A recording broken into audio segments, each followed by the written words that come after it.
untuk merekam karena dari Dinda Ismail sering ada kendala suara saya kadang kurang jelas rekamannya sehingga saya merekam sendiri. Saya kirimkan audio saja kepada Dinda Ismail. Kita mulai ya. Bismillahirrahmanirrahim. Assalamualaikum warahmatullahi wabarakatuh. Bismillahirrahmanirrahim. Alhamdulillahirabbil alamin. Allahumma shalli wa sallim ala Muhammadin wa ala alihi wa sahbihi ajmain.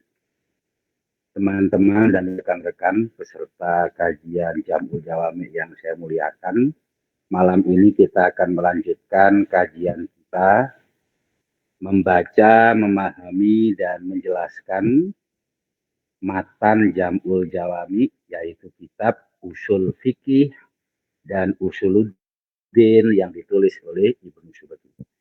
Setelah beberapa waktu yang lalu kita ada intermezzo sedikit tentang pengenalan mazhab Hanafiyah, maka malam ini kita akan melanjutkan matan Jam'ul Jawami yang sudah kita mulai. Masih dalam muqaddimah. Dalam simulasi kasar saya, antara 2 atau 3 pertemuan lagi untuk muqaddimah dari Jam'ul Jawami ini bisa kita selesaikan. Mudah-mudahan jika waktunya lapang antara 50 menit kurang dan lebih, insya Allah dalam 3 pertemuan atau mungkin 2 pertemuan muqaddimat ini bisa kita selesaikan dan nanti akan kita lanjutkan pada Alkitab Al-Awal, bab pertama dari Jam'ul Jawami, yaitu tentang pembahasan Al-Quran. Rekan-rekan yang saya muliakan, sebelum saya mulai memang ta'alum, belajar itu berat ya, apalagi istiqomah. Seperti halnya yang sudah bisa kita ambil dari kisah-kisah para ulama Hanafiyah kemarin, saya ingin sedikit menceritakan tentang beberapa yang bisa kita ambil hikmah dari riwayat dan cerita para ulama, bahkan dari ulama Syafi'iyah. Al-Muzanni, murid utama dari Al-Imam Asy-Syafi'i. Ini diceritakan oleh Abu Qasim Al-Anmati, murid beliau, bahwa Imam Muzani ini 500 kali khatam Ar-Risalah. Jadi Ar-Risalah itu dihatamkan 500 kali. Artinya kita belajar itu kalau tak diulang-ulang nggak akan bisa. Jadi hari ini kita memulai matan Jam'ul Jawami lagi setelah kemarin sempat terputus. Ya, apakah yang kemarin sudah diulang-ulang atau belum? Ya minimal memang beberapa kali mesti diulang-ulang jika ingin paham, selain juga mengembangkan bacaan. Baik teman-teman yang saya muliakan, mari kita mulai dengan terlebih dahulu membaca Ummul Kitab Al-Fatihah. A'udzubillahi minasyaitonirrajim. Bismillahirrahmanirrahim. Alhamdulillah. Iyyaka na'budu wa iyyaka nasta'in.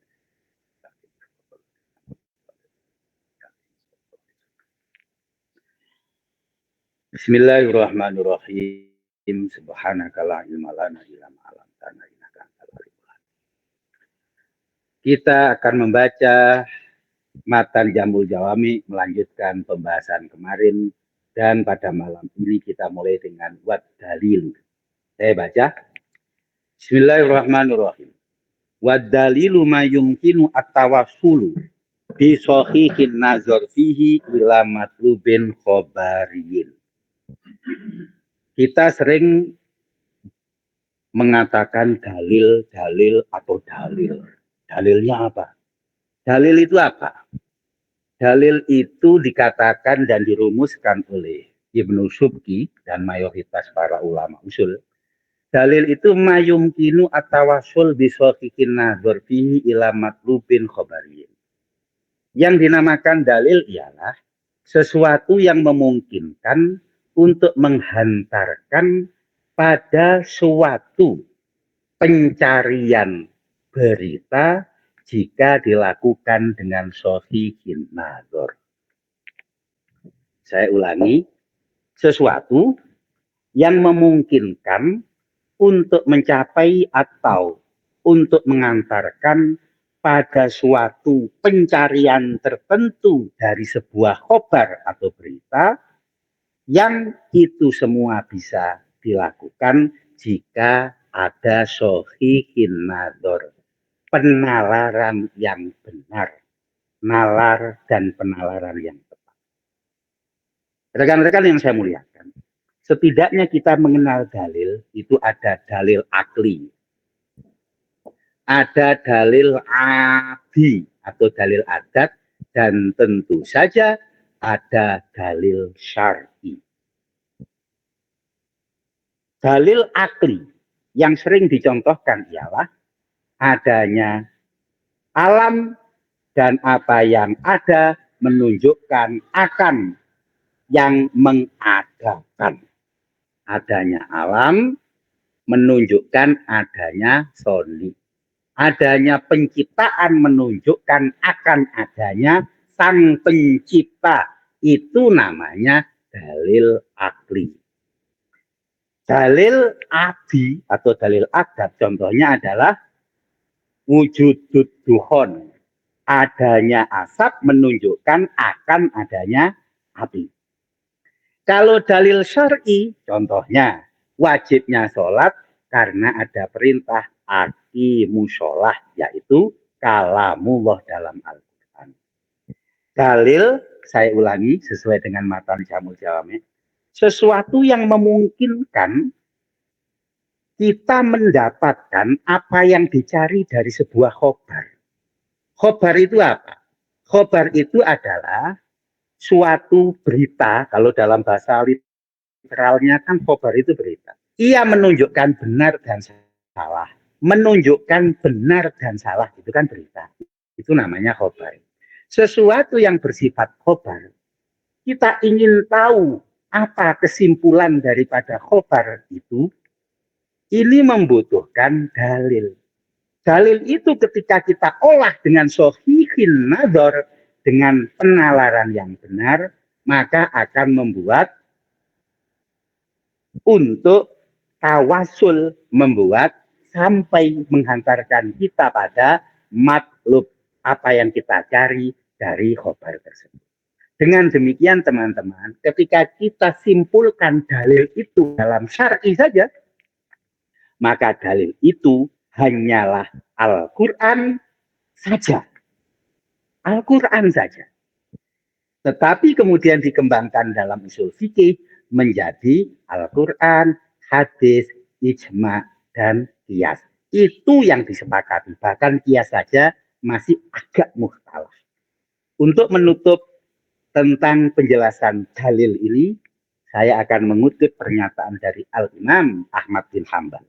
Beliau mengatakan, ad-dalu Allah, ad-dalilu Al-Quran, ar-rasulu al-mubayyin, al-mujtahid al-mustatir. Jadi ad-dalu yang menunjukkan hakikatnya Allah. Dalil itu Al-Quran. Nabi Rasulullah Muhammad itu mubayyin, orang yang memberikan penjelasan. Dan kemudian para mujtahid, para mustahid, para fakih yang menggunakan Al-Quran sebagai dalil disebut mustadil. Itu kesimpulannya. Oleh karenanya saya ingin sampaikan kepada kita. Kita tahu bahwa yang berhak mendapatkan zakat, mustahiku zakah, ada 8 asnaf. Tahunya dari mana? Membaca kitab Muhadzab, membaca kitab Fathul Mu'in, itu bukan dalil. Pengetahuan yang diambil dari itu bukan dalil syar'i. Karena dalil syar'i itu hanyalah Al-Quran. Bahkan hadis saja itu adalah mubayyin. Oleh karenanya kalau kita buka kitab Ar-Risalah yang dibahas oleh Imam Asy-Syafi'i dalam pembahasan Quran, itu adalah tentang bayan dan bayan. Dan bayan itu biasanya diambilkan selain daripada Al-Quran sendiri, banyak dari hadis. Itu tentang ad-dalil. Baik. Kalau antum perhatikan, kita membaca Jam'ul Jawami, ini setiap kalam atau kalimat sempurna itu berupa rumusan-rumusan atau berupa kaidah-kaidah. Baik. Sekarang wahtalafa aimatuna halil ilmu akibahu muktasabun. Para imam kita berbeda pendapat.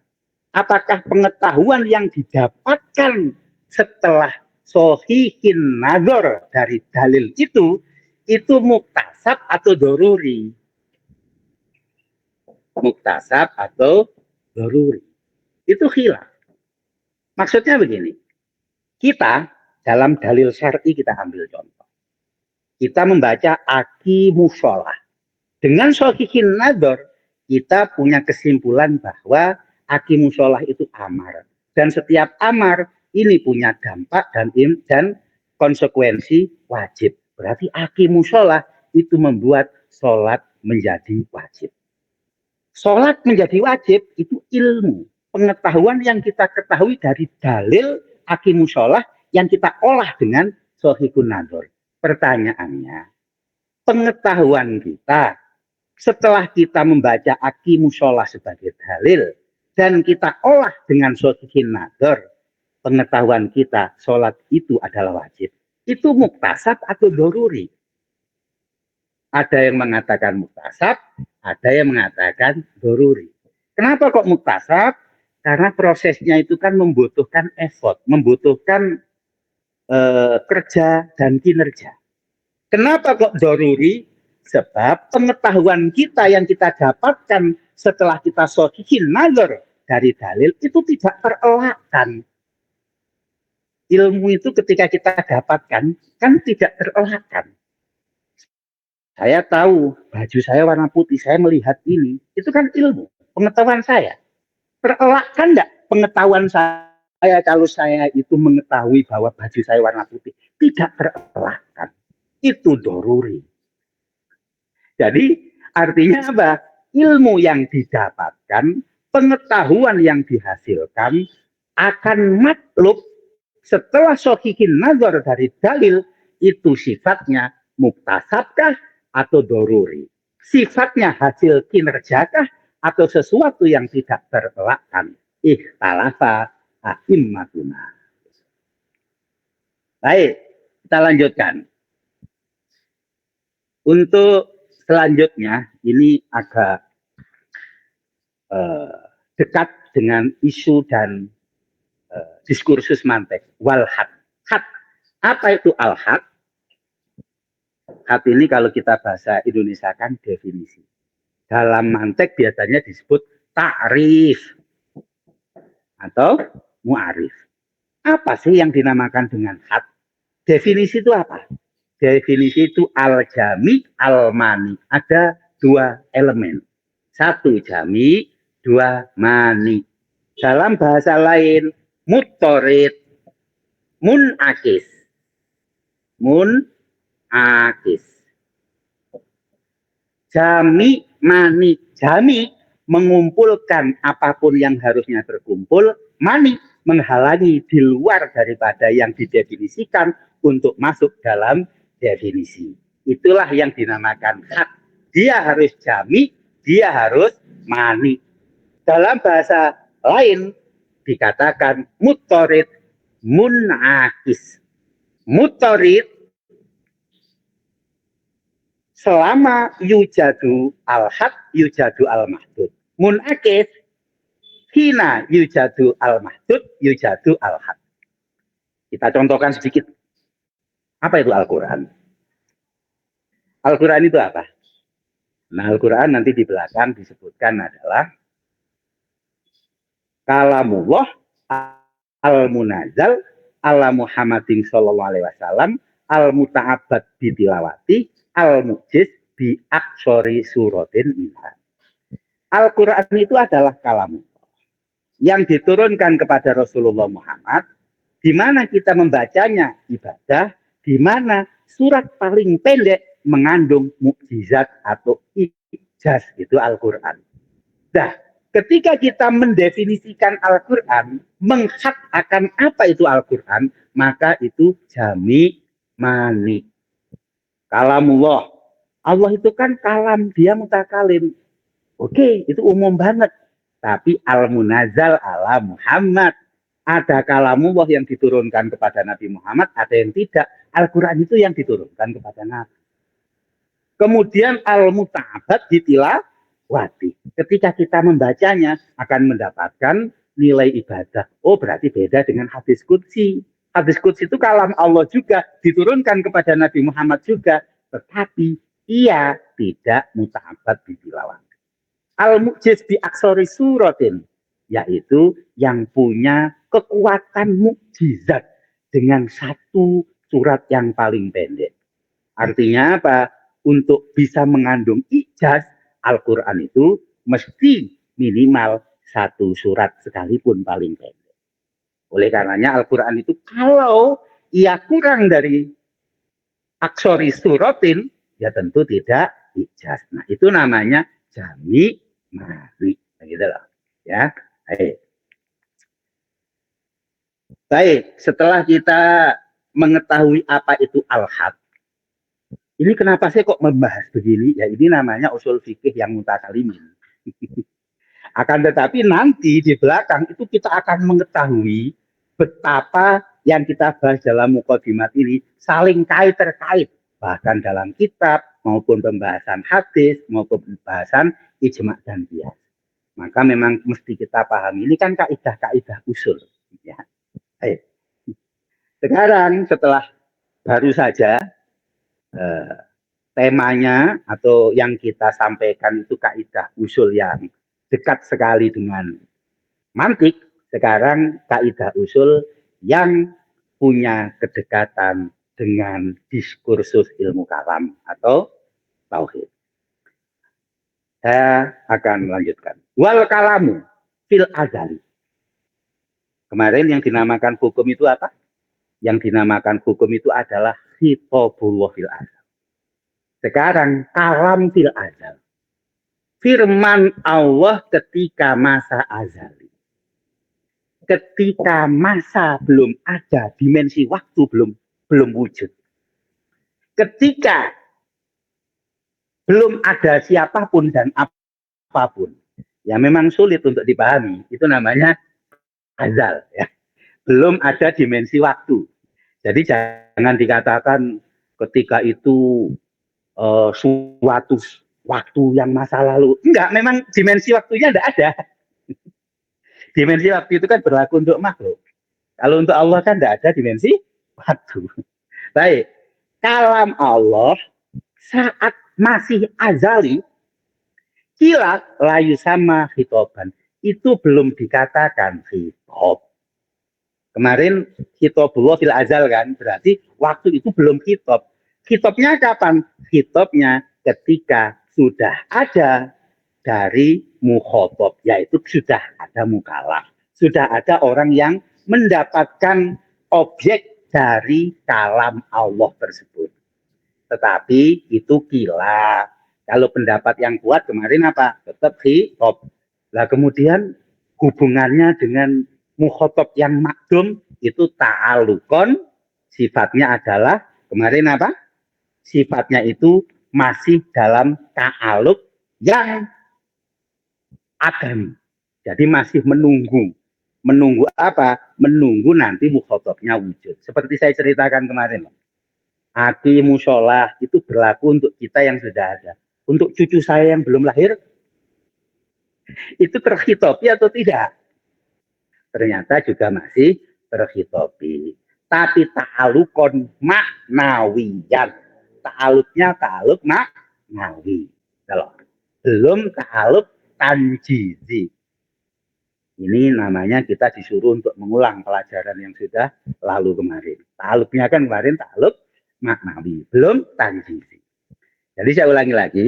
Kalam Allah ketika waktu azali dulu itu khitab atau bukan khitab.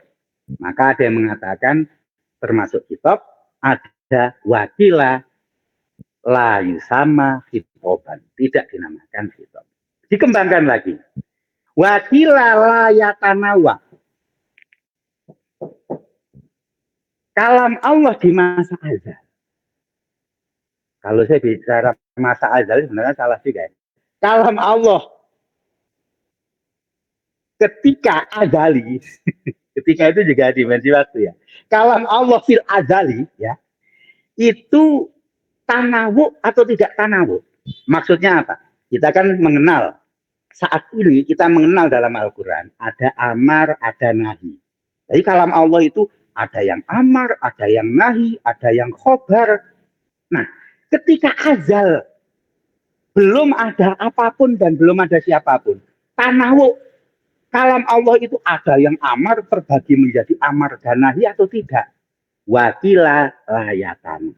Kalam Allah itu belum terbagi menjadi amar, nahi, belum perintah, belum mencegah. Nah, rumit kan? Jadi saya berusaha memahami kenapa usul fikih itu erat kaitannya dengan ilmu kalam. Setelah saya kenal, memang untuk belajar terhadap ilmu-ilmu agama yang sifatnya dalam membutuhkan kemapanan iman, membutuhkan kemapanan batin kita untuk tidak goyah terhadap apapun yang kita pelajari. Jadi antum, saya tak tahu ya antum merasakan atau tidak. Kita itu kalau membaca Al-Quran, kemudian kita baca secara detail dan dakik. Kita berusaha memahami maknanya, tadabbur terhadap semua apa yang dibalik lafadznya. Itu kadang-kadang goyah loh, iman itu. Betapa Al-Quran itu, ini kok ta'arud, kok berbeda antara firman Allah ayat satu dengan ayat yang lain. Goyah nggak? Kadang-kadang goyah. Jadi kalau kata Gus Wahab, kalau kita kadang-kadang nggak tiba, ada ragu dalam hati. Jangan-jangan iman kita itu berdasarkan hanya naluri. Jadi iman kita itu iman warisan, bukan iman yang berdasarkan ilmu. Padahal ya tafakkaruna fi khalqi samawati wal ardh. Mestinya kan kita itu berpikir tentang ayat Allah. Tapi begitu. Jadi kalau antum merasa kok enggak pernah ragu, enggak pernah iman antum terombang-ambing, jangan-jangan kita tidak berpikir. Jangan-jangan iman kita itu hanya iman taklid ya. Nanti ada di belakang, akan saya jelaskan nanti ada. Baik. Selanjutnya, tadi dikatakan nazar, sohihin nazar. Jadi dalil itu membutuhkan sohihin nazar. Nazar itu apa? Wan nazru al fikru al muaddi ila ilmin auzonin. Nazar itu adalah pemikiran, mengaktifikasi pemikiran kita untuk tiba dan mendatangkan kita pada ilmu atau pada don, pada pengetahuan atau pada dugaan. Itu namanya nazar. Afala yang duruna ilal ibili kaifa khuliqat. Orang melihat ibil itu biasa saja kalau nggak nazar. Afala yang duruna ilal samai kaifa rubiah. Orang melihat langit biasa saja kalau tidak nazar. Tapi bagi mereka yang nazar, fenomena apapun, itu muaddi ila ilmin auzon. Banyak kita itu nggak nazar. Contohnya ngelamun. Ya. Otak kita itu dipakai untuk sesuatu yang tidak mendatangkan pada pengetahuan atau pada dugaan. Itu namanya bukan nazar. Orang melihat saja itu bukan nazar. Jadi nazar itu aktivitas pemikiran, mengaktifasi akal kita, pemikiran kita untuk mencapai terhadap pengetahuan atau dugaan, itulah nazar. Dan nazar itu prasyarat untuk mendapatkan suatu kesimpulan dari khobar ketika kita membaca dalil. Dalil akan tetap menjadi dalil kalau tidak ada sohikin nazar, tidak akan sampai pada matlub. Dan ini kejadian kita sekarang kan, Al-Quran dibaca aja, nggak nazar, ya kan diam, nggak menghasilkan apa-apa. Al-Quran itu tidak membuahkan ilmu kepada kita. Al-Quran itu tidak membuahkan pengetahuan, tidak mendatangkan zon dan dugaan dalam hati kita. Kenapa? Karena kita melihat Al-Quran tidak nazar kepada Al-Quran. Gitu. Jadi orang membaca Al-Quran dan nazar Al-Quran beda ya. Apalah yang suruna ilal ibili kaibakul ikon dan terus. Baik. Ketika orang itu berusaha nazar, maka dia nanti akan membuahkan setidaknya idrok, imbi'asun nafs, idrok. Idrok. Idrok itu secara literal artinya menemui, penemuan hati, penemuan akal, penemuan batin itu idrok. Nah, ini kita kembali ke tema yang mirip dan dekat dengan mantik. Ini tema-tema mantik. Idrok itu bila hukmin tasawurun wabi hukmin tasdikun. Idrok itu ada dua macam. Ada yang tasawur, ada yang tasdik. Kalau antum sudah belajar mantik, pasti sudah tahu tema ini. Ada tasawur, ada tasdik. Idrok kalau tanpa ada penetapan terhadap sebuah tahkim atau tanpa melekatkan sesuatu kepada objek dan subjek, itu namanya tasawur. Contohnya kita tahu kalau al-insan itu haywanun natik. Insan, apa sih insan? Manusia itu apa? Manusia itu adalah binatang yang berpikir. Itu namanya tasawur. Karena kita idrok, karena kita mampu mendefinisikan insan, tapi tanpa melabeli insan dengan apa-apa. Tanpa melabeli insan dengan sesuatu apapun. Itu namanya tasawur.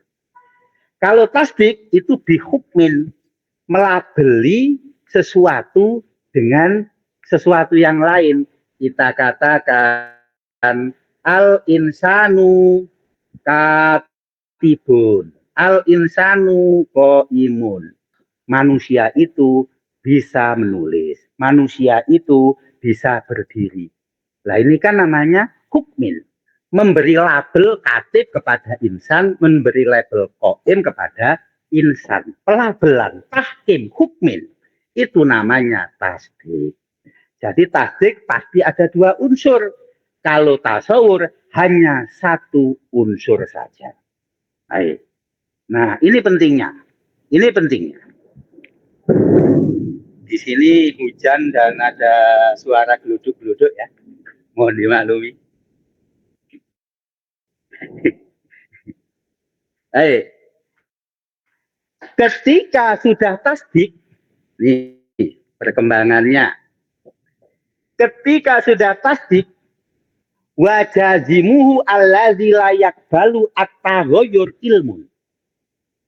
Tasdik yang punya kemantapan yang tidak mungkin berubah, itu namanya ilmu. Jadi ilmu yang dinamakan ilmu sejati, yang dinamakan pengetahuan itu adalah yaitu tasdik yang dia punya kemantapan yang tidak berubah, itu namanya ilmu.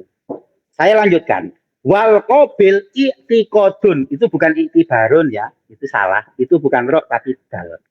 Wal qabil i'tiqadun sahihun intabaqo fasidun ilam yutobik.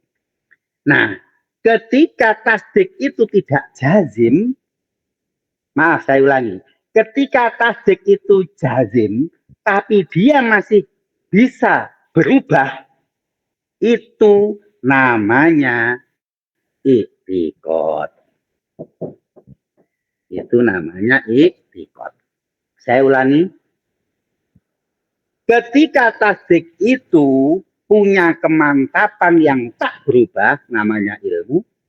Ketika ia bisa dan berpotensi berubah, namanya i'tiqad. I'tiqad itu ada dua, ada yang sahih, ada yang fasid. Ini yang saya maksudkan tadi tentang iman kita. Jadi kita koreksi masing-masing kita.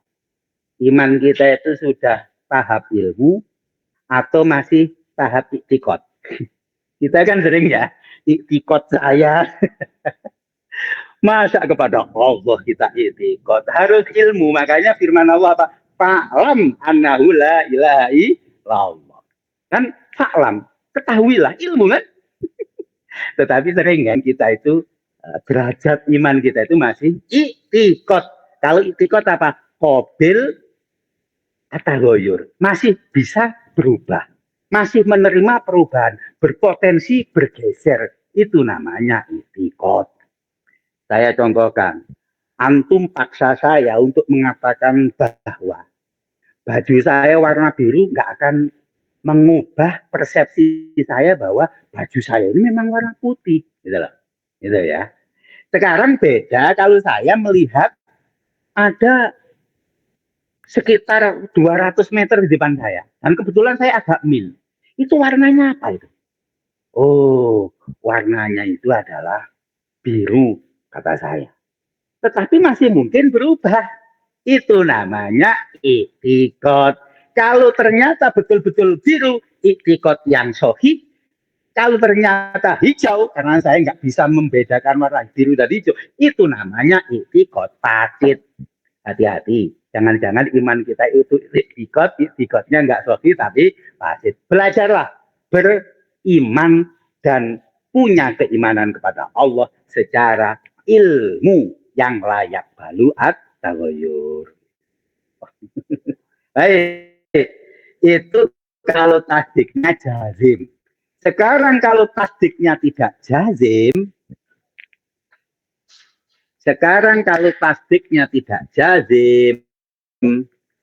maka ada 3 kemungkinan. Ada dzon, wahmu, dan syad. Dzon, wahmu, dan syad. Dzon itu apa? Dzon itu dikatakan li'annahu imarojihun.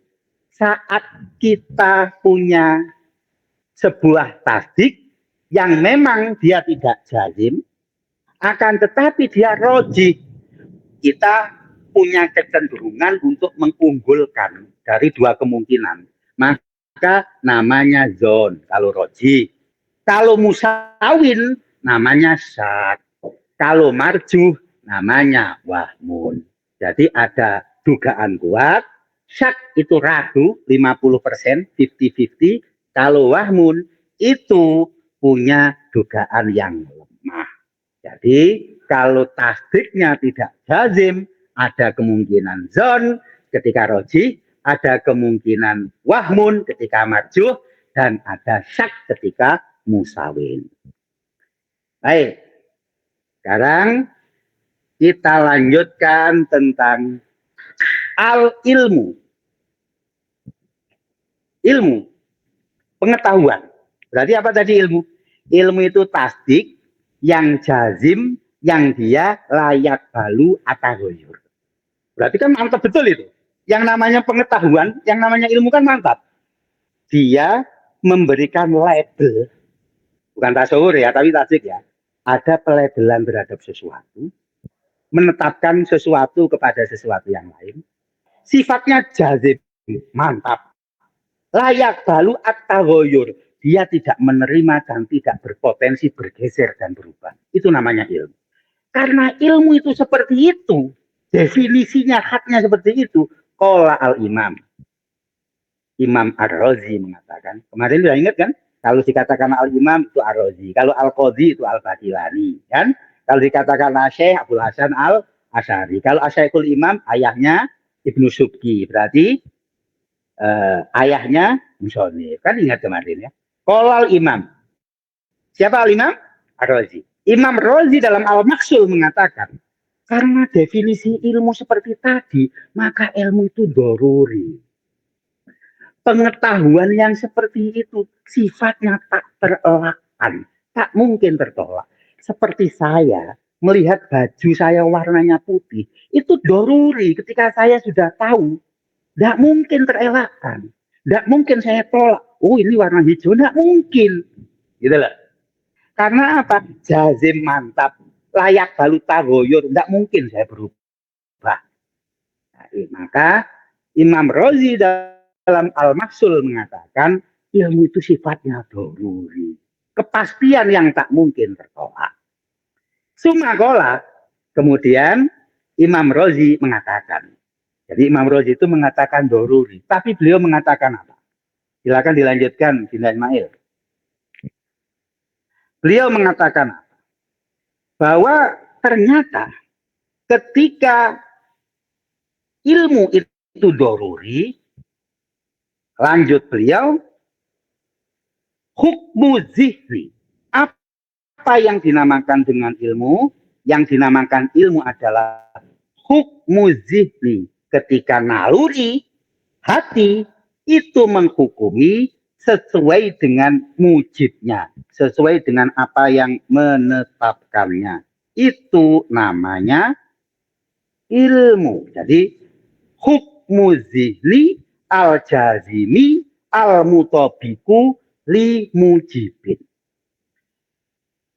Naluri atau hati ini menetapkan sesuatu yang sifatnya pasti, yang sesuai dengan mujib, sesuai dengan apa yang penetapannya. Seperti saya meyakini dan tahu ini putih, itu hukmu zihni.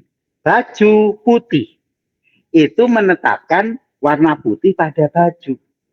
Al-jazim dengan kemantapan, al-mutabik sesuai limujibin terhadap penetapannya. Ini kan sesuai nih, ya kan?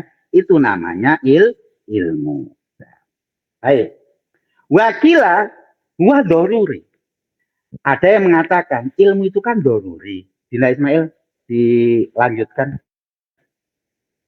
digeser Dinda Ismail. Hukmu zihni. Nah, gitu. Nah, di bawahnya. Baik. Wakila huwa doruriyun. Ilmu itu kan doruri. Karena dia doruri, tak terelakkan sesuatu yang tak mungkin ditolak. Maka falayuhadu, ilmu itu tidak bisa didefinisikan. Paham ya? Jadi tadi Imam Ar-Razi mengatakan ilmu itu doruri, kata Imam Ar-Razi, tak mungkin terelakkan. Tapi ternyata Imam Ar-Razi sendiri mengatakan bahwa ilmu itu bisa didefinisikan. Hukmu zihni al-jazim al-mutabiq li mujibin. Itu kata Imam Ar-Razi ketika mendefinisikan ilmu. Tapi ada yang berpendapat bahwa ilmu itu karena doruri, maka fala yuhadu, tidak bisa didefinisikan. Tidak mungkin kita membuat definisi yang jamik manik, mutarid munakis tentang apa itu ilmu. Kenapa? Karena ilmu itu doruri. Gitu. Jadi kalau antum teliti lebih dalam lagi apa yang dikatakan oleh Imam Ar-Razi, hukmu zihni al-mutabik, hukmu zihni al-jazim al-mutabik limujibik. Itu kalau ditelusuri, loh, jazimnya itu bagaimana? Mutabiknya, mujibnya itu bagaimana? Artinya apa? Ketika kita mendefinisikan ilmu itu akan terjadi daur. Lingkaran yang tak putus-putus. Dalam bahasa kasarnya, lingkaran setan yang tak putus-putus. Padahal daur itu tidak diperbolehkan ketika mendefinisikan. Nah, wakola Imamul Haromin. Kalau Imamul Haromin itu punya pendapat lain lagi. Kata Imamul Haromin, jadi orang itu yang jujur ya, seperti Imamul Haromin ini. Imam Haromin mengatakan apa? Asirun. Mendefinisikan ilmu itu sulit, kata Imamul Haromin. Padahal Imam Haromin orang sehebat itu. Gurunya Imam Al-Ghazali. Kita berhutang dalam fikih Nihayatul Matlabnya. Kita berhutang dalam usul fikih, yaitu melalui kitabnya, apa kitabnya Imamul Haromin dalam usul fikih? Ada yang tahu? Kemarin kan Mustasa. Ada yang tahu? Kitabnya Imamul Haromin dalam usul fikih? Pada lupa semua. Imamul Haromin itu punya Nihayatul Matlab dalam fikih. Kalau dalam usul fikihnya, saya agak lupa juga namanya.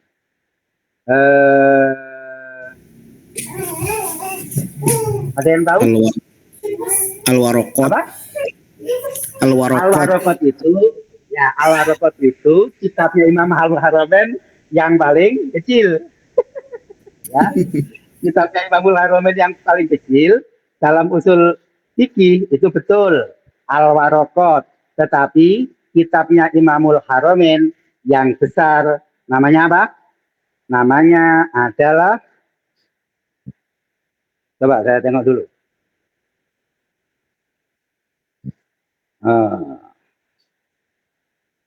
Al-Burhan.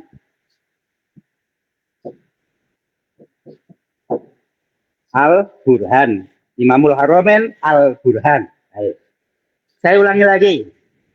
Jadi orang itu yang jujur seperti Imamul Haramain. Imamul Haramain mengatakan karena ilmu itu sesuatu yang sulit didefinisikan, sehingga beliau mengatakan apa? Adirun, susah mendefinisikan ilmu itu. Sehingga farro'yu al-insaku anta'rifihi. Pendapat yang benar menurut Imam Haramain, ilmu itu al-insak anta'rifihi. Kita tidak usah mendefinisikannya, karena mendefinisikannya itu sulit, kata Imamul Haramain. Baik. Kita lanjutkan. Sumakola al-muhakkikun. Sumakola al-muhakkikun. Jadi kita itu kadang-kadang, bukan kadang-kadang ya, kita kan jadi tahu ternyata kita itu banyak sesuatu yang lebih banyak tak tahunya daripada tahunya. Selama ini kita berpikir, oh ternyata saya udah ahli fikih, ternyata kita itu bukan fakih.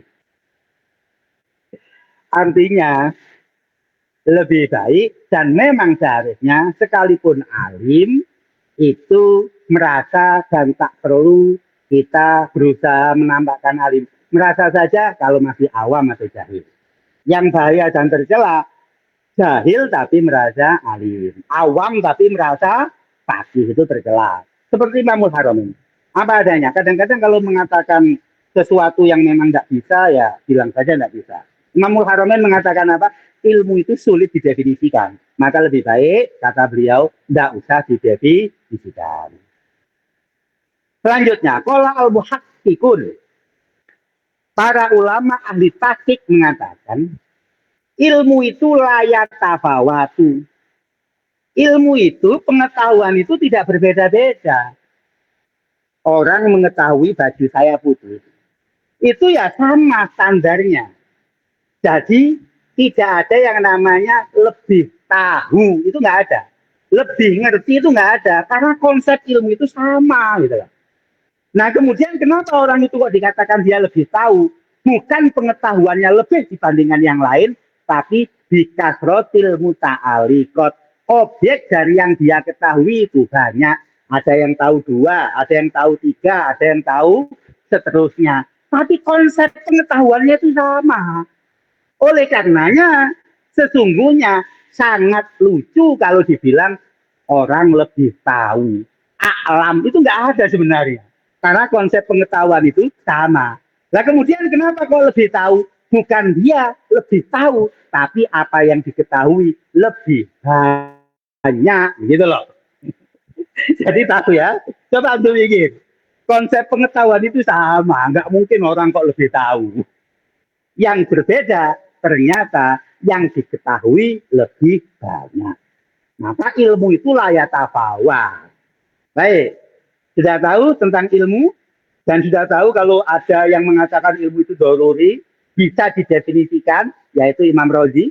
Sementara Imam Haramain mengatakan sulit didefinisikan. Ada yang mengatakan bahwa tidak bisa didefinisikan. Berarti ada 3 pendapat. Sekarang berbeda dengan ilmu, kita akan membahas tentang jahlu. Apa itu jahlu? Kita sering ngomong jahil, orang jahiliyah. Jahlu. Apa jahlu? Intifa'ul ilmi bil maksudi. Tidak punya pengetahuan terhadap sesuatu yang pantas diketahui. Tidak mengetahui terhadap sesuatu yang memang pantas diketahui, itu namanya jahil. Ada sesuatu yang memang tidak pantas dan tidak layak kita ketahui. Contohnya, di dasar bumi 500 km di bawah kita, itu namanya ghairul maksud, karena tidak layak untuk diketahui. Sekarang sesuatu yang layak diketahui, sepantasnya diketahui, kok tidak tahu, itu namanya jahlu. Wakilah ada yang mengatakan tasawurul maklum ala khilafi hayatihi. Dia punya pemikiran, pengetahuan terhadap sesuatu yang diketahui, berarti maksudnya ala khilafi hayatihi, tidak sesuai dengan kebenaran yang ada. Itu namanya jahlu. Contoh, ini dalam konsep kita ya, bahwa alam itu hadis. Sesuatu yang hadis pasti akan binasa. Alam ini hadis, didahului oleh ketiadaan.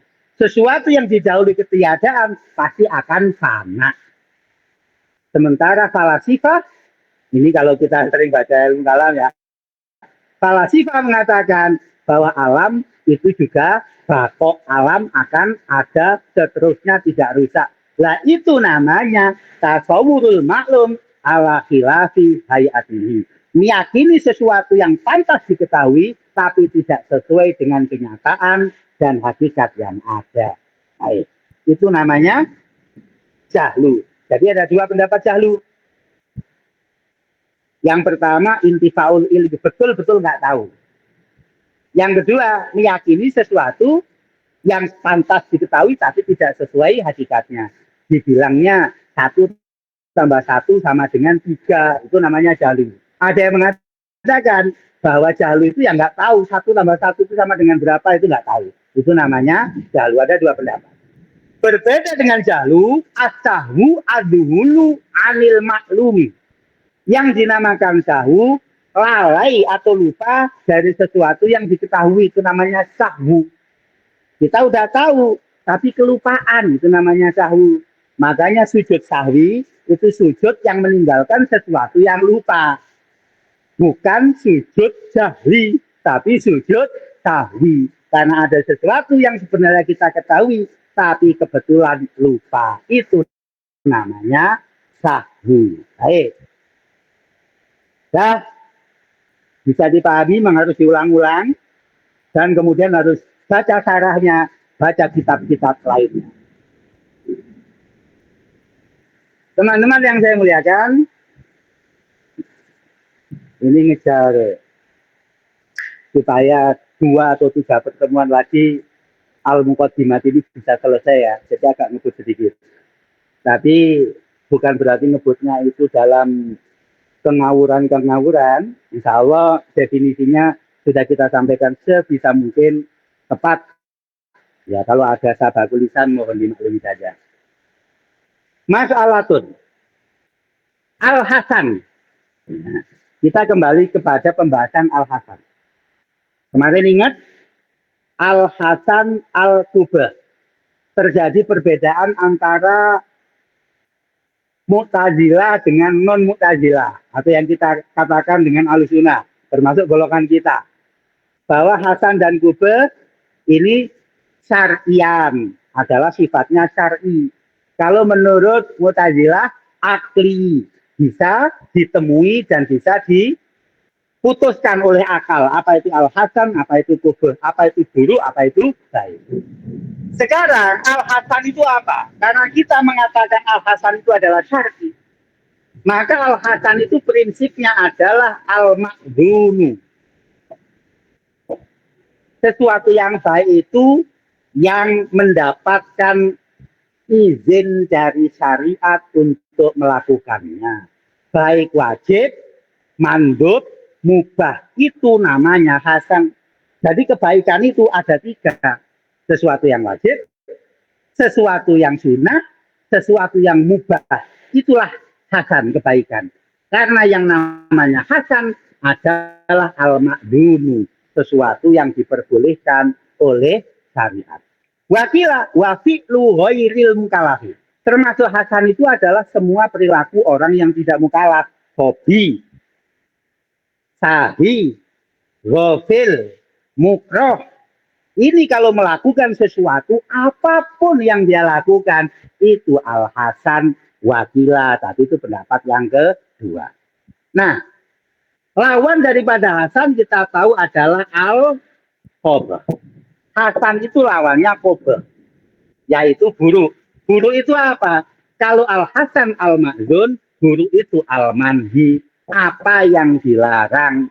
Walau bil umumi, sekalipun larangannya itu sifatnya umum, tidak khusus, berarti pada kola khilaful aula, termasuk daripada al-qabah, sesuatu yang buruk dalam perspektif syariat adalah khilaful aula. Berarti yang namanya kubah itu haram, makruh, termasuk khilaful aula, itu namanya kubah. Jadi makruh, melakukan makruh, itu memang tidak ada dosanya, tapi buruk karena sifatnya manhi, sifatnya dicegah. Memakai sandal hanya satu kanan saja, kiri tidak ada sandalnya, itu dilarang oleh Rasulullah. Tapi kan tidak dosa, tidak makruh, tapi dilarang kan, karena ada larangan sehingga kategorinya itu perbuatan buruk. Masuk ke masjid tanpa sholat tahiyatul masjid. Meninggalkan sholat tahiyatul masjid itu khilaful aula, karena larangannya sifatnya umum. Kalau sesuatu yang ditandaskan dan diperintahkan oleh syariat, yang perintahnya itu tidak jazim sehingga menjadi sunnah, lawannya adalah menjadi khilaful aula. Jadi sholat tahiyatul masjid kita tinggalkan, itu larangannya secara umum, tidak secara khusus, itu termasuk qabah. Jadi tidak berdosa, tetapi tercela. Nah, gitu ya. Jadi ternyata tidak semua yang tercela itu dosa. Sekalipun yang dosa pasti tercela. Baik. Nah, waqala Imamul Haromen. Imam Haromen mengatakan, laisa al makruh qabihan wala hasanan. Makruh itu tidak bisa dikatakan hasan, tidak dikatakan qabah. Makruh, apalagi khilaful aula, menurut Imamul Haromen, dia bukan kebaikan, juga bukan keburukan. Kenapa? Karena kita melakukannya tidak mendapatkan dosa. Enggak mendapatkan dosa kok dikatakan buruk? Ya enggak dong, kata Imamul Haromen. Kenapa kok tidak dikatakan qabah? Karena tidak mendapatkan dosa. Kenapa tidak dikatakan hasan? Ya jelas, karena memang tidak mendapatkan hal. Jadi Imamul Haromen dalam hal ini, kalau antum mau sedikit teliti, Imamul Haromen dalam hal ini, beliau punya kedekatan pemikiran dengan Mu'tazilah. Salah satu asas dari 5 asasnya Mu'tazilah apa? Al-manzilah bainal manzilatain. Sesuatu tanpa status. Jadi nanti di akhirat kata Mu'tazilah, ada orang nggak masuk surga, tak masuk neraka. Untuk masuk ke surga, pahalanya kurang. Untuk masuk ke neraka, dia punya kebaikan-kebaikan. Itu namanya al-manzilah bainal manzilaten. Jadi hidup tanpa status. Ini ada, kata Imamul Haromen, makruh dan khilaful aula, tidak hasan, tidak pula qabah. Ia tidak kebaikan, tidak pula tercela. Jadi kalau dipikir, Imam Haromen dalam hal ini punya sedikit pemikiran yang sama dengan Mu'tazilah. Ya, orang berpikir agak Mu'tazilah atau punya pemikiran sama dengan Mu'tazilah kan bukan berarti Mu'tazilah. Nanti akan saya buktikan lagi. Ada pemikiran Mu'tazilah yang sering digaung-gaungkan oleh kita, tetapi bukan berarti Mu'tazilah beneran. Sudah berapa menit ini? Oh ya, 7 menit lagi ya. Jaizu tarki laisa biwajibin. Sesuatu yang boleh ditinggalkan itu tidak wajib. Sesuatu boleh ditinggalkan itu tidak wajib. Kolak sarul fukoha yajibu asaum alal haid wal marid wal musafir. Allah berfirman, wa in kuntum maridon awala safarin faidatu bin ayamin ukhor. Orang yang safar, orang yang sakit, itu boleh untuk tidak puasa. Jaizu tarki, puasanya boleh ditinggalkan. Berarti hari itu dia tidak terkena kewajiban puasa. Gitu loh. Bulan Ramadan harusnya kan wajib puasa semua. Kebetulan sakit. Kebetulan safar. Pertanyaannya, orang yang sedang safar di bulan Ramadan, kemudian dia tidak puasa. Orang yang sedang sakit di bulan Ramadan, kemudian dia tidak puasa. Orang yang haid di bulan Ramadan, itu dia terkena kewajiban puasa apa enggak? Jaizu tarki kan? Jaizu tarki, boleh untuk meninggalkan, sehingga dia itu tidak terkena kewajiban. Wakila al-musafir dunahuma, ada yang mengatakan bahwa puasa itu tetap wajib bagi musafir, bukan orang haid dan orang yang bepergian. Maaf, orang yang sakit. Saya ulangi. Jaizu tarki laisa biwajibin. Tapi para fuqaha mengatakan puasa itu wajib kepada haid, wajib kepada marid, wajib kepada musafir. Tetapi karena rukhsah boleh untuk ditinggalkan. Kalau Al-Imam Ar-Razi mengatakan dalam maksulnya alaihi ahadu syahroini. Kalau menurut Imam Razi bahwa orang yang tadi disebutkan haid, sakit, dan musafir itu wajib di salah satu dari 2 bulan. Lucu pendapat Imam Razi. Jadi dia bulan Ramadan meninggalkan puasa karena safar, karena haid atau sakit. Bayarnya di bulan Syawal. Berarti dia itu wajib di bulan Syawal itu puasanya, kata Imam Razi. Lucu kan? Ya karena dia mengerjakannya di bulan Syawal, kata Imam Razi. Tapi kesimpulannya menurut Ibnu Subki wal khulfu lafdiyun. Perbedaan pendapat itu retorika belaka, tidak punya dampak hukum yang signifikan. Baik. Wa fi kaunil mandubi makmuron bin kilabun. Sekarang mandub, sunnah. Sunnah itu makmur atau tidak? Sunnah itu diperintahkan atau tidak? Bihi kilapun. Bahwa al-mandub makmur bih. Sesuatu yang sunnah itu makmur bih atau tidak? Diperintahkan atau tidak? Khilaf. Ada yang mengatakan diperintahkan, ada yang mengatakan tidak diperintahkan. Loh, kenapa kok tidak diperintahkan? Buktinya kalau kita nggak kerjakan, nggak diapa-apain, berarti kan nggak diperintah. Gitu. Maka bahwa sunnah itu termasuk perintah atau tidak? Kalau ditinggal aja nggak apa-apa kok, berarti ya nggak perintah dong. Oh, perintah, makmur bi. Karena apa? Kalau kita lakukan, kita mendapatkan reward yang berupa pahala. Jadi, inilah dalamnya para ulama usul. Ternyata tidak makmur bi menurut pendapat satu, menurut pendapat lain makmur bi. Hilaf. Wal asal laisa mukalafan bihi. Menurut kaul yang lebih sahih, mandub sesuatu yang sunnah itu tidak mukalaf. Artinya apa? Tidak ada kulfahnya, tidak ada ilzamnya. Maka disebutkan wakaza al-mubah, apalagi yang mubah. Sumakan taklifu ilzama mafihi kulfatan latolabu. Sehingga bisa kita ketahui bahwa yang dinamakan taklif itu ketika ada ilzamu mafi kulfah latolabu, mewajibkan dan menetapkan sesuatu yang di dalamnya ada kesibukan, bukan sekedar menuntutnya, bukan sekedar mentolaknya. Itu namanya taklif. Oleh karenanya mandub sesuatu yang sunnah itu bukan mukalaf. Jadi gini loh, sesuatu yang sunnah menurut pendapatnya para usuliyun, ada yang mengatakan makmur, ada yang mengatakan bukan makmur bi.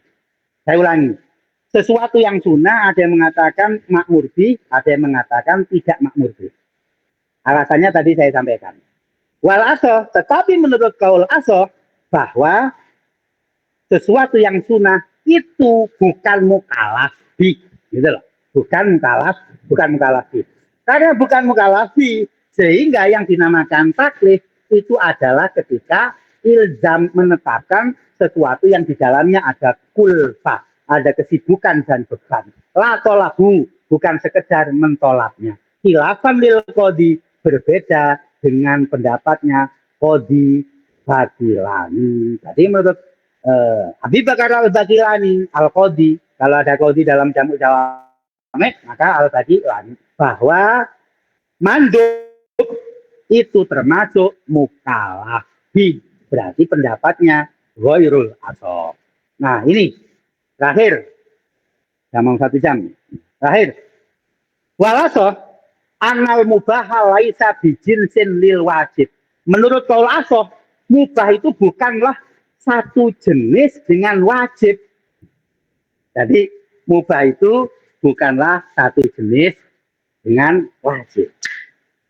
Ini saya jelaskan agak lebih rinci. Laisa bijinsin lil wajib. Mubah itu bukan sesuatu yang satu jenis dengan wajib. Begini ya.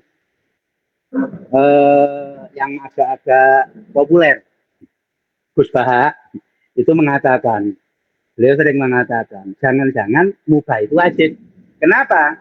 Karena dengan melakukan mubah kita terhindar dari maksiat. Dengan tidur kita nggak dugem, dengan tidur nggak mabuk-mabukan, ya kan? Ya kan? Sehingga apa? Mubah itu jinsin lil wajib. Dan ini pendapat yang tidak asoh. Pendapat yang asoh bahwa mubah itu bukanlah bagian, bukanlah golongan dari wajib. Siapa yang mengatakan bahwa mubah itu adalah jinsun lil wajib? Yaitu seorang ulama namanya Al-Ka'bi. Al-Ka'bi itu orang Mu'tazilah. Ya, itu loh ya. Jadi Al-Mu'tazilah diantaranya orang Mu'tazilah Baghdad. Karena Mu'tazilah itu terbagi dalam beberapa kelompok. Mu'tazilah Baghdad diantaranya adalah Al-Ka'bi mengatakan bahwa mubah itu jinsun lil wajib. Kenapa? Dia tidak wajib tapi jenis dan punya kemiripan atau satu jenis dengan wajib. Karena dengan melakukan mubah kita terhindar dari sesuatu yang haram, yaitu tadi dengan tidur kita tidak mabuk, dengan tidur kita tidak menyakiti orang, dengan tidur kita terhindar dari dugem dan lain sebagainya. Artinya dengan melakukan mubah terhindar dari sesuatu yang maksiat, sehingga dikatakan mubah itu jinsun lil wajib. Yang mengatakan mubah itu jinsun lil wajib adalah orang Mu'tazilah. Tetapi ketika di antara kita punya pendapatan yang punya pendapat seperti ini, jangan pula kita dikatakan Mu'tazilah. Hanya kebetulan pendapatnya sama. Wallahu a'lam bishawab. Kita akan bertemu lagi pada pekan depan insyaallah. Kurang khilaf dan salahnya itu adalah semata-mata kekurangan saya. Ada kebaikan itu dari Allah Subhanahu wa taala, mudah-mudahan bermanfaat. Alhamdulillah, ihdinas siratal mustaqim. Assalamualaikum warahmatullahi wabarakatuh. Waalaikumsalam warahmatullahi wabarakatuh. Pernuhun Kyai.